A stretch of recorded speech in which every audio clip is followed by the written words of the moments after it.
अपना संतान के सुख से वंचित है। अब बहनें संपर्क करी विंध्य क्षेत्र के विख्यात पहिल टेस्ट ट्यूब बेबी सेंटर से। महिला से संबंधित कोनो गंभीर समस्या के खातिर संपर्क करी प्रतिदिन पुराना तीर्थ मेमोरियल अस्पताल कुटेही रीवा। देखिए, हमारे यहाँ आयुक्त नगर पालिका निगम रीवा एवं अध्यक्ष स्पीकर द्वारा नियमों के विपरीत कार्य किए जा रहे हैं। इसके लिए हमने ज्ञापन दिया है। 8 तारीख को हमारे सम्मानित MIC मेंबर कांग्रेस के पार्षद ने भी ज्ञापन दिया था कि नगर निगम धारा 29(5) में साफ साफ उल्लेख है कि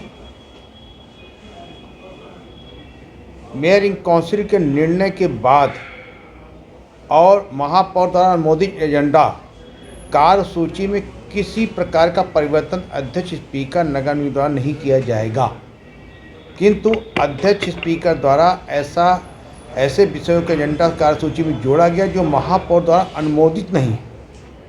मध्य प्रदेश नगर पालिका निगम अधिनियम 1956 की धारा 29(5) में स्पष्ट प्रावधान है कि अध्यक्ष महोदय द्वारा अनुमोदित एजेंडा में से किसी भी मत को न तो अपवर्जित करेगा और न तो सम्मिलित करेगा। आयुक्त द्वारा परिषद की बैठक के लिए जो एजेंडा भेजा गया उसको महापौर के द्वारा अनुमोदित करके परिषद में भेजा जाता है परिषद के तिथि के लिए। मेरे द्वारा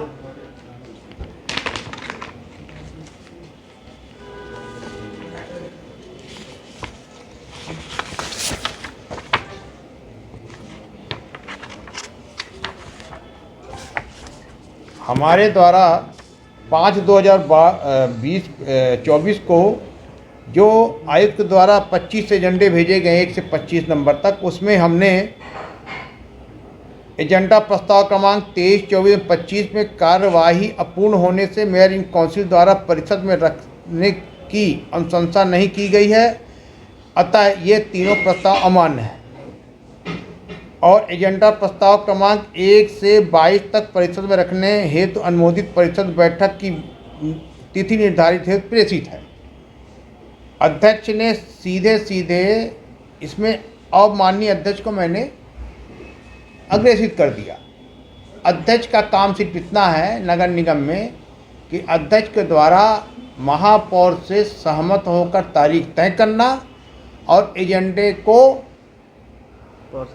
पार्षदों के पास तक पहुंचवाना।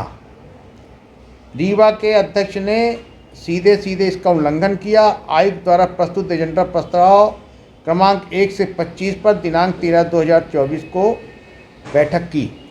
इसके लिए हमने प्रमुख सचिव नगरीय प्रशासन, आयुक्त नगरीय प्रशासन और मुख्यमंत्री के प्रमुख सचिव को भी इसका पत्र की जानकारी दे दी है।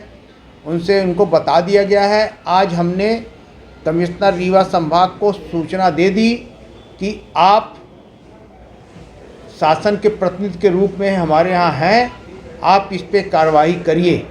अगर वो ये कार्रवाई नहीं करते हैं तो कल की बैठक का हम लोग बहिष्कार कर रहे हैं, हमारे सारे कांग्रेस के पार्षद लोग।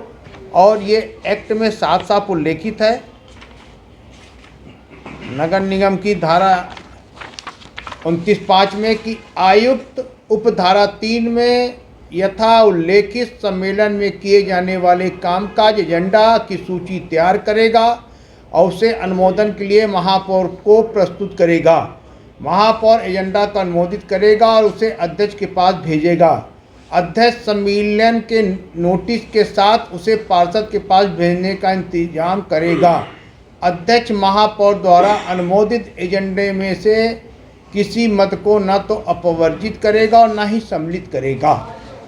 रीवा के नगर निगम के अध्यक्ष ने महापौर के एजेंडे को ही मान लिया और 1 से 25 तक की बैठक के लिए उन्होंने तारीख दे दी। एजेंडा क्रमांक 23, एजेंडा क्रमांक 24, एजेंडा क्रमांक 25, ये तीनों एजेंडा अपूर्ण है। MIC ने अभी इन पे अपनी मोहर नहीं लगाई है, अनुशंसा नहीं की है। 23 में है रतहदा तालाब के संचालन एवं संधारण कार्य हेतु निविदा आमंत्रण बाबत।